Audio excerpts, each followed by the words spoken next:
Hello, I'm Mike Buchanan, leader of the political party Justice for Men and Boys and the Women Who Love Them, and the director of this conference. I'm joined today as an interviewer by Philip Tanzer, a legendary German MRA who lives in the far north of Scotland and is doing some great work with Gender Parity UK, among others. And he's hosting today with me and in 2 days' time as well. Our interviewee today is someone I admire hugely, doing some awesome work again with Gender Parity UK, but on his own bat, if you like. Terry, I wonder, almost everybody who sees this Q&A will have seen your presentation just now, but I wonder if you could just say a few words about the work you're currently undertaking. Well, I guess you could say that I chase down documents and put into freedom of information requests and write to ministers and try and get a bit of a response from various departments with the aim of having a gender equal or at times gender blind approach to the implementation of law. And that's an ever increasing challenge with the proliferation of commissioners and whatnot, and the direction that the government, that the institutions have been taking recently. Oh, I don't know how recently, to be honest. Maybe this has been going on for 30 or 40 years, but it feels like it's recently had a bit of a surge, and the institutions, I feel, are losing our trust and our confidence, and that is not good. I'm basically here because my main concern, apart from the harm that's done to children from all this, is the stability of our society, which relies on people having faith in the institutions. Currency, if a £5 note's just a piece of paper unless you have faith in it. And if we don't have faith in these institutions, then we are at serious risk of losing social stability. Thank you very much. Thank you, Terry. Philip, do you want to kick off with the questions? I know there's one from Steve, but if you have some others you'd rather ask. Sure. Because your presentation, you've got a big brain. Terry, you... Thank you. Goes with the head. Terry and I, we're good friends. We work together in Gender Parity UK, and it's hard to keep track with you because you're doing so many things at the same time, and your brain is I'm sure you're borderline genius in the way you can work on different topics at the same time and just fire out a freedom of information request left, right, and center. So I wanted to start with some... my secret is that it's actually a form of procrastination. I should be doing other things. I wanted to ask you some personal questions, or yeah, how you see yourself. And my first question would be: do you see yourself as part of a wider men's rights movement? Do you identify as a men's rights activist, and what does that mean to you, and how much do you know about the men's rights movement? Like, for example, have you watched The Red Pill? Did you get into the movement through that, or did you stumble into it? No, I completely stumbled into it. As I said in the presentation, it was mainly through the having to face it in family court. And the further you go into that rabbit hole, the more you realize how much of a problem there is. For many people, many men get through a fair pack of their lives without actually hitting this. It's very easy if you're not actually confronted with a false allegation, if you're not confronted with one of these issues, you could quite easily blithely think that the world is against women, especially given the amount of the weighting of the media coverage. And it actually probably takes a bit of a wake up, a bit of confrontation to bring you round to the view that there is actually something awry here. But I had already seen it in a way in international development finance. This is for building dams and wells and things. I could already see that there was an issue with the way that these large NGOs and multilateral finance institutions were approaching social issues, particularly from a view of disrupting the local societies to promote feminism, which I found troubling, but they're providing money, so I didn't care. Okay. But it was definitely there. Yeah. Okay. Before I go into questions of the attendees, I want to ask you two more questions to introduce a little bit your work with Gender Parity UK as well. Does it actually benefit you to collaborate with other people? Or does it sometimes hinder you, because obviously you work so fast and so efficient? And I think I asked you that question before in private. I was worried that actually that we are holding you back, but how do you feel? No, not at all. And thank you for the wealth of compliments. I don't feel particularly deserving, but it is so important to have people to talk to and to communicate with and to check your working, so to speak, and to give you feedback and also provide new information. There's only so much one person can read in a day, and there's only so much one can view in a day, and there's only so many areas that you can be that you can try and hammer out some basic level of expertise to hold your own. But with the more people involved, the more viewpoints you have, the more information you have, the better ideas that come out. People are always coming up with good ideas. And I'm very pleased with the direction that GP UK is going, with bringing people together to have a bit of a talking shop and to have a bit of structured agenda as well, which is very useful. Yeah. Very much so. I would like to thank you for being our chair. You're doing a terrific job in that in our meetings. Thank you.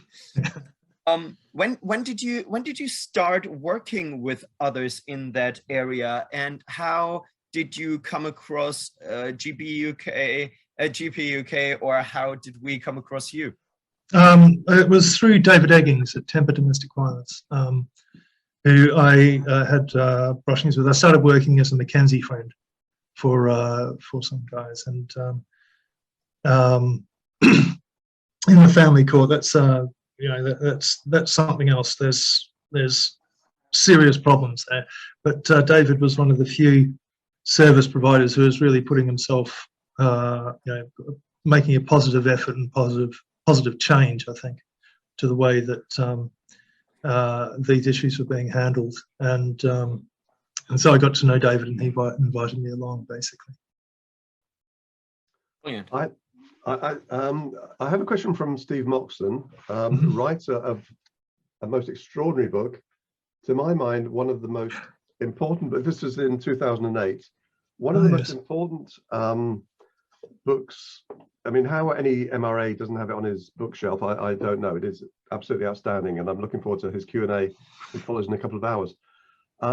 So on to his question. His questions have been very good today, as expected.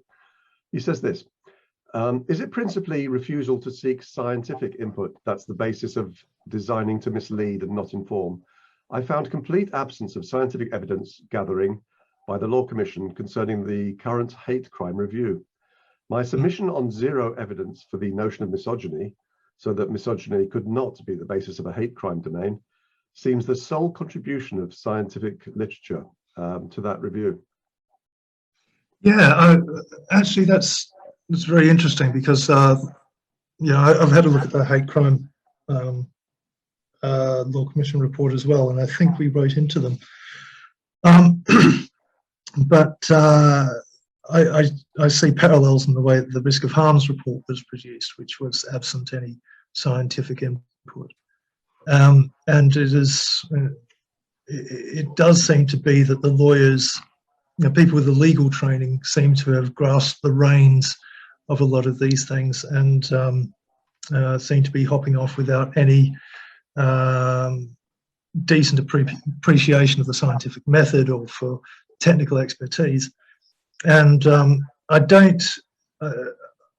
do see a link with the issue of critical theory and the development of knowledge products here. I don't see them as ignoring science. I just think that they ignore any science that disagrees with the narrative. And we see this also in, in journalism and recently as well, which is, I think it's a troubling social movement. I think that our universities have been training people to be activists rather than analysts. I think people are disregarding their duties to their jobs in favour of being vessels for a particular bent of ideology. And yeah, of course, if you're ignoring science, you're also ignoring the scientific method. And I think it does come down to an attitude, that basic methodology, I think, that that's at the crux of critical theory, which is, what is the solution that we want? How do we prove it? Which is a lawyer's attitude. If you're a barrister, that's what you're doing. You're not there to if you're a judge, you might be looking at the evidence put before you, but you're not investigating anything. And if you're a barrister or a solicitor, then you're only taking something forward which is going to be to your advantage. So they've had all the wrong training to undertake these roles. And I think that's a critical part of the problem, is that we're putting the wrong people in the wrong positions. You've just reminded me of something there, Terry, that of course there's a famous example of a barrister who was highly successful in political terms, and yet didn't have any convictions around it, and that was Tony Blair. I mean, he was not a socialist, but I think he was the only Labour leader ever to win 3 general elections in succession, without any conviction. And by all accounts, Labour Party picked him because as a barrister he could convince people of some things that somebody like Gordon Brown, for example, would struggle and did struggle. It's excellent training for politics. It's not very good training for government. I couldn't put it better, Terry. Indeed. Philip. In regards to your answer just now, you were talking, and I don't want to misquote you, but I think you said that the critical theory side, they are picking and choosing the data that they want to use. But from my experience, I saw that even when they use sound data, they can't help but still twisting it in a way that it is distorted. So even if something works in paper, to me, it seems like they can't help but still distorting it. What is your view on that? And do you think it is connected to the whole premise of critical theory? Yeah, absolutely. As I said, it's making the argument. It's not determining the truth, which is where they're coming from. So if you go in with the preconception that misogyny is harmful, then you'll pick up public expressions of misogyny, such as wolf whistling or whatever, is harmful. And this is, I haven't actually looked at that issue, so I don't know what I'm talking about. But you might only just take a particular outcome that's looked at, because there's people doing research all the time. So you take the particular piece of research that match that, and if they don't quite say what you want them to mean, you'll change it. You will express it in the way that's most favourable to your argument, if you're of that bent. And that's not the way to run a civil service. The civil service is supposed to be quite different to that. And I think there is a real problem with training our civil servants to behave like civil servants at the moment. And this would also apply to BBC staff. That at one stage, once upon a time in the days of empire, we actually had a civil service school, I think. And perhaps we need to go back to that. At the moment, if I was employing people, I probably wouldn't take a university graduate from most universities without retraining them and saying, you have to be objective. So what's the point of hiring university graduates you might as well get someone fresh out of school who hasn't. You don't have to unwind all the mistraining. But I think the problem is coming. The problem is sourced from the training that they're having in university. They're being trained not to be activists rather than to find the truth, in my view. That's just my observation. No, I think I got to say, Terry, I think you're absolutely spot on, and we see it particularly in who the government takes advice from. So, for example, there's a thing called the Family Justice Panel. I can't quite remember where they fit into the grand scheme. 10 women, 1 man, every single one of them a feminist, including the man who's a High Court judge. They literally only take guidance from feminists, and what, 8 or 9% of British women self-identify as feminists. It is, but they've corrupted everything. I mean, I honestly don't. Even the military have been corrupted by these damnable people. I'd like to come on to a question from Douglas. He's got a couple here, but I'll raise this one first. Douglas writes, this is Douglas Wallace, by the way, who will be speaking later in the week. I look forward to that. Douglas writes, personally, I feel that equality before the law is one of the most, if not the most, important men's rights issues. Do you think we're anywhere near being able to get it? I think we've had it. I think we're moving away from it, is my sense. Again, coming back to, I'm harping on about critical theory, but it just makes me so angry.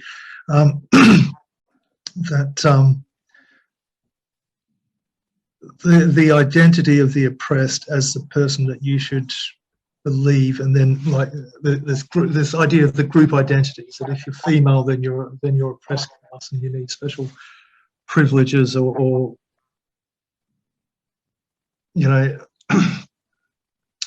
I get the feeling that the push at the moment is to move into identity justice more than equality before the law, and it does concern me. I think that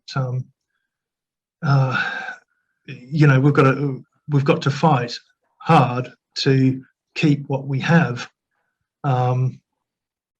even before we start moving ahead to even getting greater equality. Fortunately, there are elements within the current government,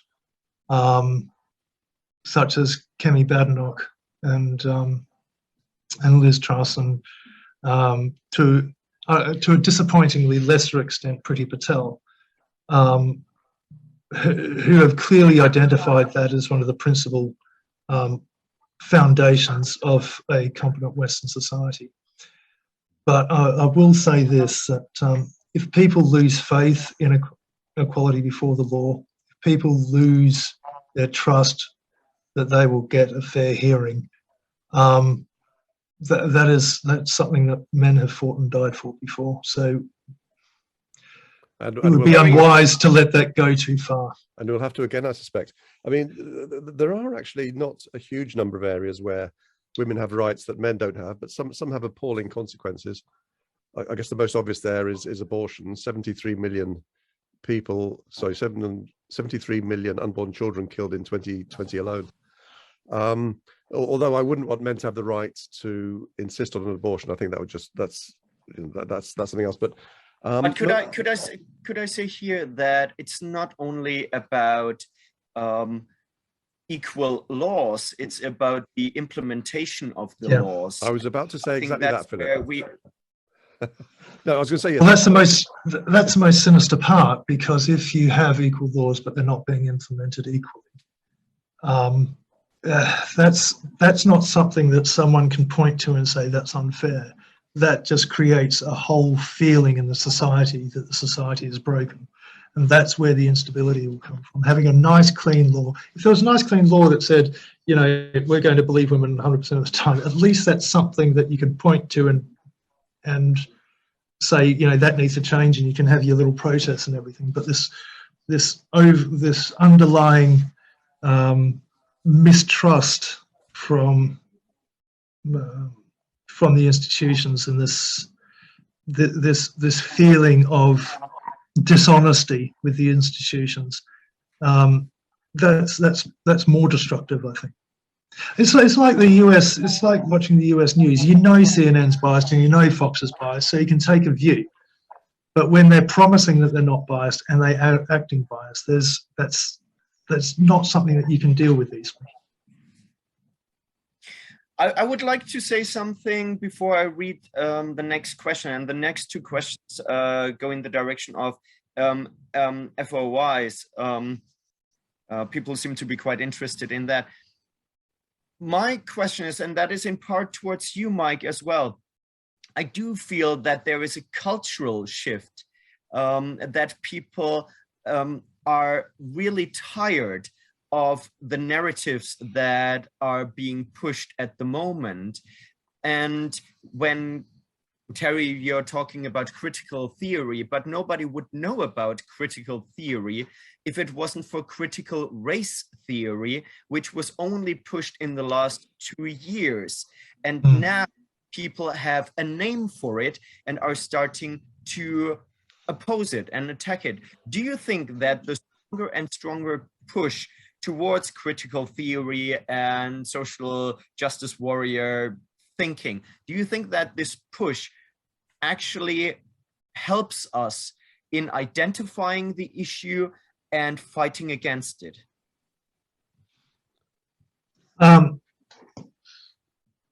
If I could paraphrase, you're saying that the fact that they've gone too far, they've exposed themselves, and now we have a target. Is that yes. Is that what you're suggesting? And I think that's true. Yes, I think that's becoming increasingly obvious. I never really know whether it's becoming just increasingly obvious to me, or whether it's actually feeding out into the larger society. And I guess we'd have to take polls on that. But I do feel, I have the feeling that people are beginning to be red pilled, for want of a better term. There probably isn't a better term. That they're beginning to become awake to the risk, and it seems to be opening new debates. There seems to be a willingness to go over old debates. I mean, we have a look in the US, and Roe versus Wade is being re-looked at again. And whatever your views on it, it's certainly something that seemed to be settled law, and they're willing to have a look at it again, which is good. It's good just to be able to have a look at things again, no matter which way it goes, that people are looking to revise it. In terms of having the critical race theory, I mean, people have just realised how damaging this stuff can be, I think, and it really came down to when they started screwing with children's heads. That's when people really stopped and took notice. And the power behind the pushback against critical race theory is the mothers, to be honest. That's where the power is. Because, you know, men can complain about their kids being screwed up, but if a woman, if a mother gets involved, then that triggers all those instinctive cultural norms that defend women and promote the family and stuff. All the patriarchal wheels start to turn, and we yeah, you don't like that term, but the gynocentrism works in that direction. The patriarchy works in that direction. When you have those two lined up, then that's a pretty powerful political force. I'd just like to add to that, Philip, that, you know, as the assaults against men and boys, men and children, I should say more widely, increase so as to privilege adult women ever more, public awareness of that and the destruction it's causing, I think, is increasing, and that will translate into more resistance. So it's partly the reason that my own party is going to be relaunched as a pro-family and pro-children's party in probably in February or March, and we basically plan to do the equivalent of what Nigel Farage did with regards to Brexit. Now, he stood for Parliament, the UK Parliament, a number of times, was never elected, but despite not being an MP, he changed the course of British history. Yeah, and I see no reason. You know, if you look at how many people understand that the family is under threat, I mean, how many people have suffered as a result of denial of access? I mean, children to parents, grandparents, and so on. It's child abuse. Yeah. It's also abuse of the non-resident parent, which is almost always the father, of course. Grandparents. I'm probably the people who contact me the most as a group. Our grandmothers denied access to their grandchildren. They are just heartbroken. Yeah. It's very seldom grandfathers, interestingly, but I'm sure they're heartbroken. But keep it to themselves in the male manner. But the grandmothers are just are gnashing it, are wailing about it, and the government the government is doing nothing. I mean, decade after decade, this obscenity carries on, and people understand that there's something very, very wrong. And yeah, well, you don't have a 380% rise in rape claims, rape police reports with no other supporting data, and you can't say that there's not something going wrong. No. Clearly there is an aberration in the system that's playing out, and we've seen the same. I think there's been a tripling in domestic abuse allegations. In both rape and domestic abuse, the conviction rates have been falling. Domestic abuse, the CSEW, that is the experience of domestic abuse in society, has been falling. Rape has held steady, but the police reports, the only thing that's increasing is the police reports, and it's completely against trend. And so that really does indicate that there is something quite disjointed occurring in the society as a whole, to me. Just touching on the domestic abuse, sorry Philip, just a few seconds. On the domestic abuse front, I mean, of course it tripled. I don't know nationally, but certainly in some areas the claims of domestic abuse tripled at immediately after just making a claim of domestic abuse was enough for people, almost always women, to get legal aid. And so it was a silver bullet. And all the solicitors, what's the first thing that a family lawyer will advise a woman? It's to claim to have been the victim of domestic abuse. It's the key that unlocks everything for them. Yeah, well, get ready if alienating behaviours are included as domestic abuse, which they look like they will be. Get ready for a lot of legal aid claims from the other party as well on that basis. Well, but that's exactly the reason that it will probably be removed even from the guidance. But that's a bit of a tangent. Sorry, Mike. What makes you say that? No, sorry, Philip. You have something there. Come on. Yeah, I'm patiently waiting. Terry, in regards to the parental alienation, earlier today we had a conversation with Jan, and Jan was fearful that the term alienating behaviors or parental alienation could potentially be removed from the guidance. I hold a more positive view, in parts because Kemi Badenoch highlighted that it would be part of the guidance. So I'm still in good hopes, so to speak. But what's critical about that, I think, is that it was going to be included as a separate line item in the Domestic Abuse Act under a Lords Amendment. But the Lords Amendment got bounced in the House of Lords on the basis that it would be in the supporting documentation, I've forgotten what the document's called, just at the moment. Guidance. But the guidance, yeah. So if it were not in the guidance, there would be constitutional issues there. I would like to highlight a couple of questions, and two of them, as I said, they're about the freedom of information. The first one comes from Douglas. Do you use a public site for your freedom of information requests? Have you noted any benefit between using public sites, emails, and snail mail? And in brackets, I use all three, but still not sure, though I find the FCDO reacts better to physical letter. Well, they all should react to whatever communication you put forward to them if it's clear that it's a freedom of information request and you give your name and address. What's the time frame in which they usually respond?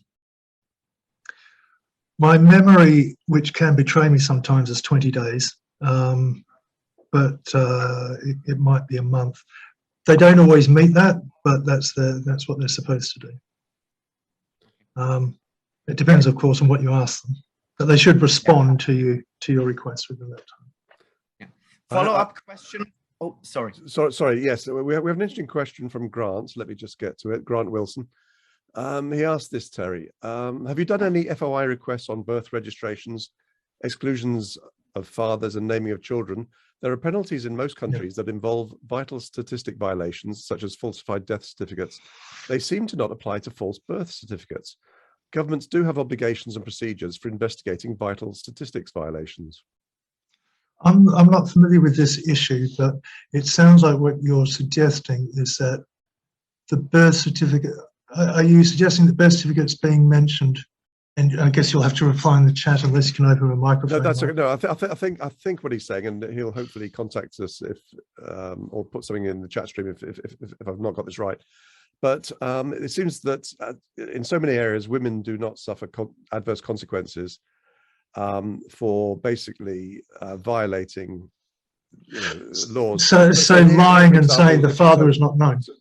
So a father not named, or the wrong man put down as the father. Oh, yeah, that should definitely be quite illegal to put the wrong names. And of course, a man does not have the legal right to demand a paternity test of a child. It requires the mother's consent, and if the mother knows there's something to hide, why would she give that consent? Yes. Well, I'm afraid I don't know enough about the subject to give a good opinion on that, but that is definitely something that's worth looking into. Providing the wrong name is or knowingly providing the wrong name should definitely trigger something. Even more than that, Terry, if you take paternity fraud, for example, the Child Maintenance Service, or whatever it's called these days, learns of thousands of cases annually where a woman says a particular man is the father of the child. The man has the common sense, and not many do, of demanding a paternity test for which he will have to pay, and the child is found not to be his. The woman is never prosecuted. There has never been a prosecution in a UK court. I don't know about Scotland, but certainly in England and Wales, there's never been a prosecution of a woman for paternity fraud. Yeah, that's tough though. How would you prove it? You're relying on assuming that she knows something. Of course, a slutty woman wouldn't know. It's funny you say that. No, I can't remember who we were talking to, but yes, that was always mentioned as the slut's defence, that she might be able to narrow it down to 3 or 4 men at best. No, that's. But then you just get all those men tested, don't you? I mean, there's always solutions, but because it's women, they're not held accountable. It's really as simple as that. It's hard to hold them accountable. I think that if she made the claim and you could prove that she knew, that would be different. For instance, if the DNA test occurred before the claim was made and she was presented with the DNA test, then you could possibly have a claim. I'm not too sure what law they'd be charged under, but okay. Well, there must be something, probably fraud. Yeah, well, which is a crime, of course, under the 2005 Fraud Act. Yeah. Philip, over to you, I think. Yes, there are 3 questions from Sean, and they all go in the direction of cultural, critical theory, education. I would like to ask all 3 in a row because they are internally connected. The first one, could you comment on the impact of 1997 and so on and further on higher education expansion regarding graduates unable to compete for jobs with 18+ school leavers, well educated in courses for personal grievance, in brackets unpaid student debt, 17 billion a year. What are your thoughts on that? Okay, I think I'm going to have to read that question. It was going in a direction. Impact on the 1997. Should we move on to the next question? Perhaps Sean. No, it's okay. I can answer that. Well, I guess I could. Regarding graduates unable to compete for jobs with 18+ school leavers. I think Terry, the question. sorry, Philip. Can we ask Sean, please? Sean, could you please reword that so that it's a bit clearer? Thank you. Yeah, sorry, Sean. I think the intention of the question, if I understand it right, is that going to university actually doesn't mean much anymore because it's not hard science that is being taught anymore. Instead, if it's grievance study, and they only find jobs in certain areas that are created for their grievance study degrees, so to speak. I think that was the aim. Yeah, I think that's a fair point. That what do you do with a gender studies degree other than a fight for gender equality, or gender equity rather? Gender supremacy. Gender supremacy in many cases, yeah. And the training for activism is really where the problem is. I'm not too sure what the Higher Education Act does other than just burden them with debt, but I don't know why that would make anyone unable to compete. Possibly it means that you don't have the excuse of not going to university, in a sense, and so that means that you'll be competing against people without a degree. All I can say is, if you're going to go to university, just make sure it's something that is real, that pays. Any of these gender diversity or equity jobs you could quite easily do without any degree at all, in my view. But yeah, there's mistraining. It's a systemic problem. I would go as far as and recommend for parents not to send their children to university unless it's certain areas that are completely science-based and protected from feminism. But I think right now that's almost no area at all. Maybe, yeah, I don't know. Yeah, there's two ways you can go. You can either flood it with people who have a different view and are impervious to the training, so they come out with degrees and then they go into the system.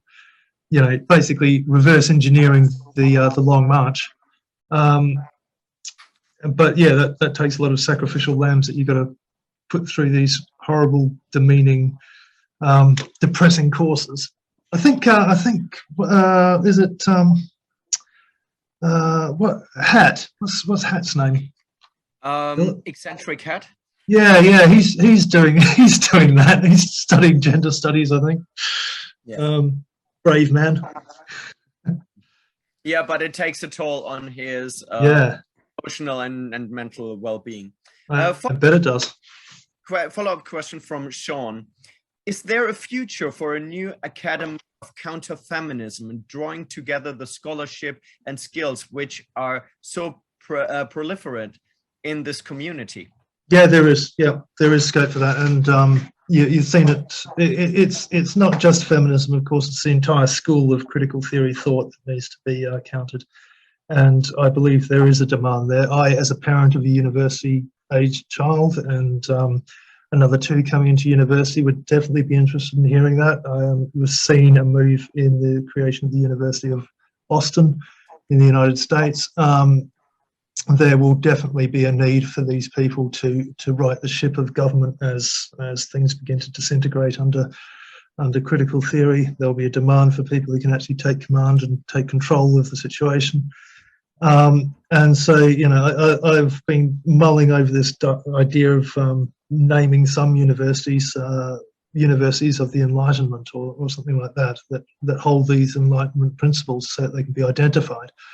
But yes, I think there will be a commercial demand for it soon, and I think that there is already a personal demand from many parents. Is there, would you say that some of the education is moving online towards YouTube and podcasts? I think a lot of people are watching podcasts from, for example, Jordan Peterson, watching podcasts about history on the website of the Lotus Eaters. What are your thoughts on that? That maybe the academies might be lost for a while, but there's education elsewhere. Oh, I think people are definitely self-educating through these means, and there are a lot of people who are very well read. It's what we used to call being well read, isn't it? You don't necessarily need a degree for that. And I'm amazed actually when I come across some people who have a surprising wealth and depth of knowledge and information about these issues. I think that nonetheless, people are going to need a qualification to actually break into the system on an equal basis, a formal qualification. Perhaps that can be done much cheaper by just having an exam qualification, much like they're moving law into. Yeah.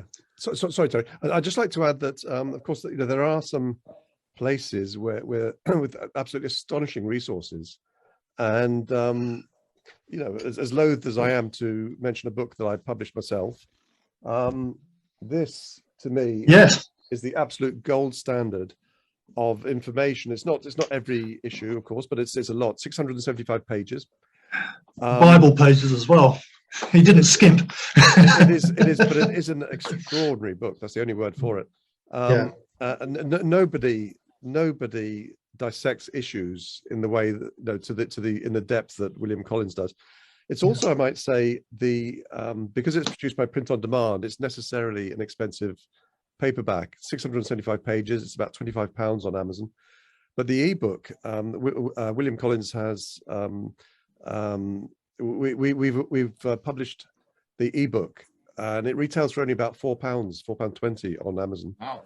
An absolute steal. It's got like 1,000 hyperlinks. It is, and the reason William did that was simply to maximise distribution rather than personal income. I mean, he makes very little money out of the paperback sales, and he makes even less on the ebook. But it is just the most extraordinary ebook. And I always have to say this: you don't need an e-reader to read an ebook. A lot of people think you do, but you can read them on your computer, tablet, or phone, and it comes out very, very well on everything. And I think both you, Mike, and Justice for Men and Boys, and also us with Gender Parity UK, we have sent out quite a few copies to politicians and people in positions of influence. Now they just have to read it. Yes, I suspect most of them don't even open it, sadly. But it's worth being there because you can. It's not what you call. It's not what you call a thrilling read, Mike. It is to me. But we had, I don't know if you know, Terry, but we had three Conservative politicians lined up, not including Philip Davis. We agreed to give him a holiday this year. He's spoken at 3 conferences, and all 3 bailed on us. All 3 of them, without explanation. One of them said that there were many issues that had been brought to their attention, but they wouldn't tell me one of them. And we raised this with Anne Widdecombe yesterday, Conservative former cabinet minister, and she just said, "Well, yes, your organisation, meaning the party, comes in for a lot of criticism." I think, well, that's a bit pathetic, isn't it?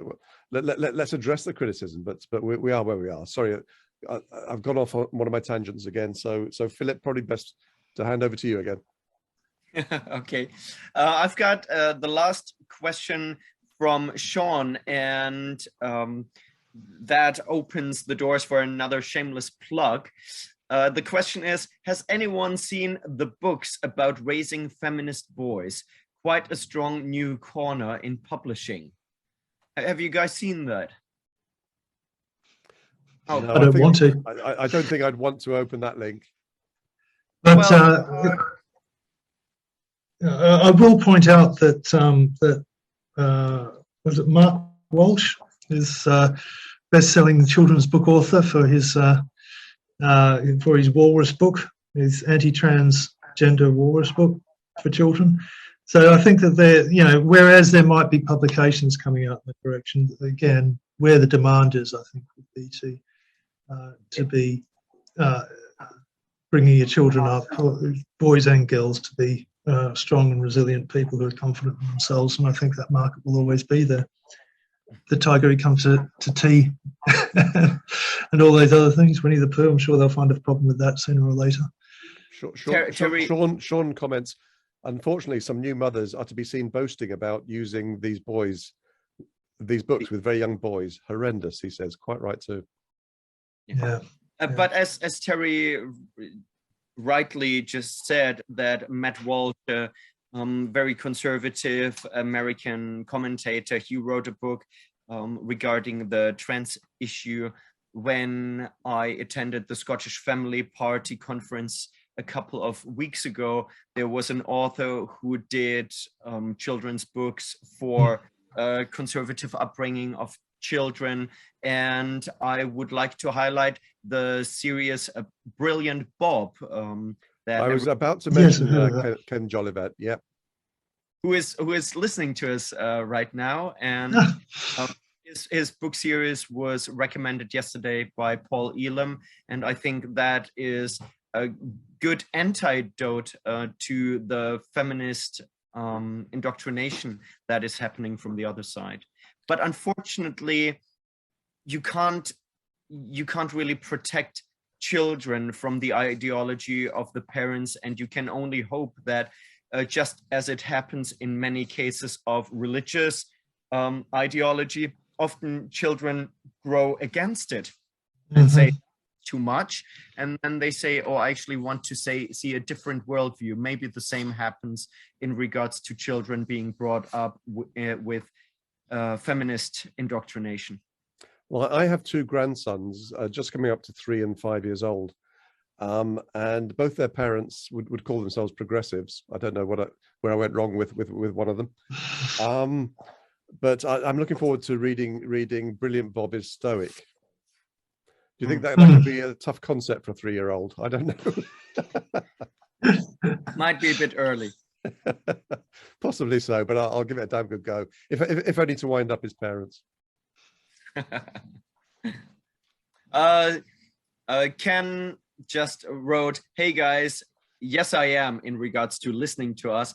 Thanks, great talk. Terence does have a big brain and is doing awesome work. Oh, cheers, Ken. Thank you. He also says not the way I tell it, easy. I'm not quite sure what he means by that. Maybe he's suggesting I wait till they're a bit older. Yeah, I think it was in regards to the 3-year-olds. Now, but,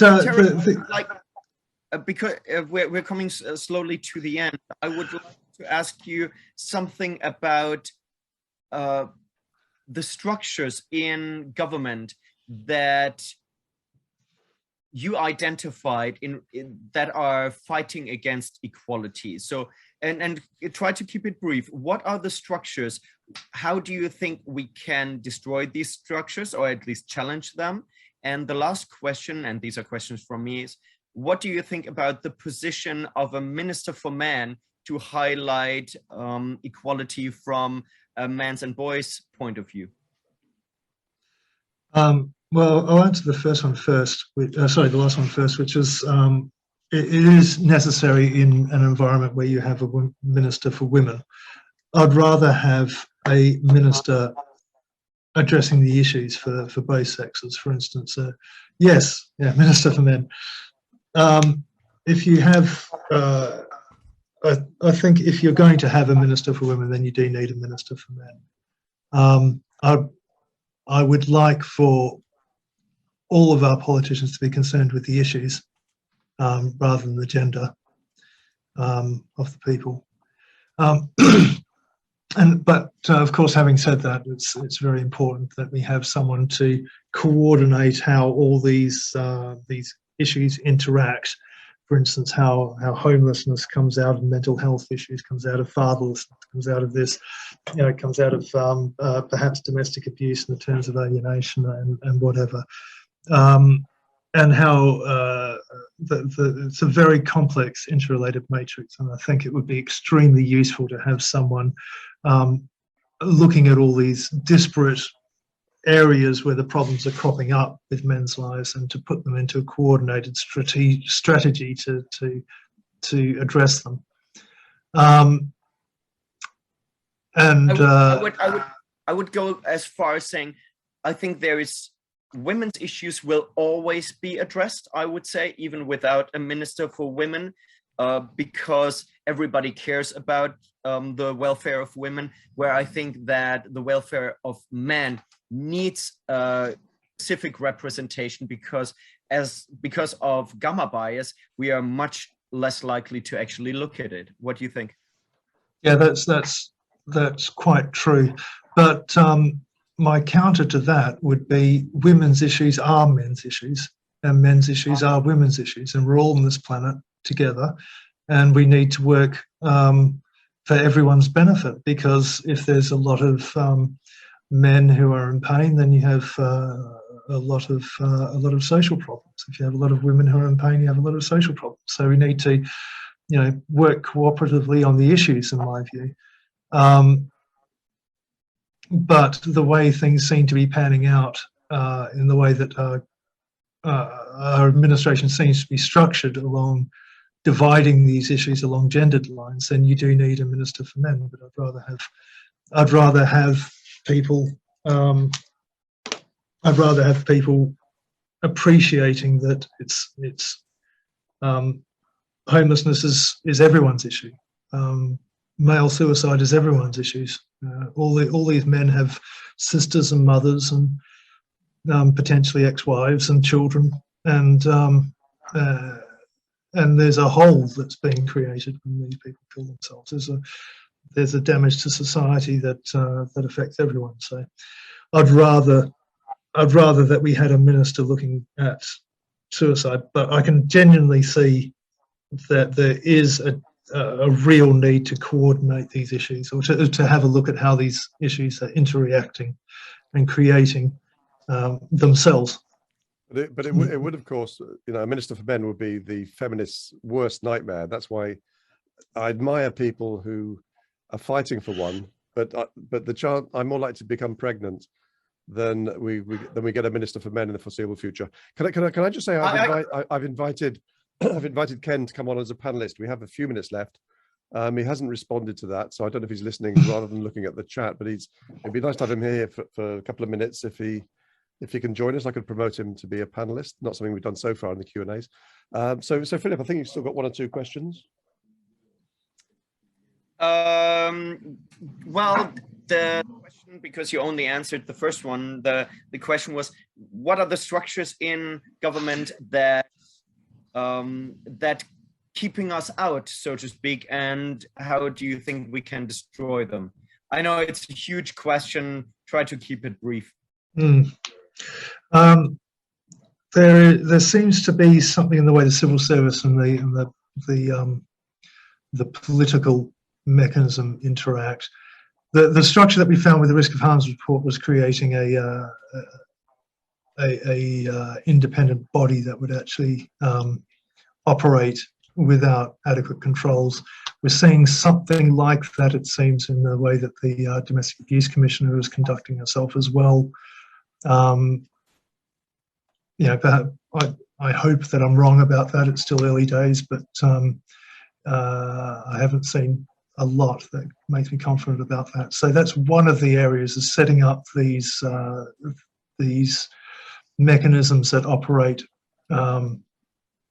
outside of direct government control, and there is a push from these elements to influence the judiciary, and we're seeing that in I think the Domestic Abuse Commissioner has asked for £1.5 million to re-educate the judiciary on domestic abuse issues, which is concerning, given her apparent views on it.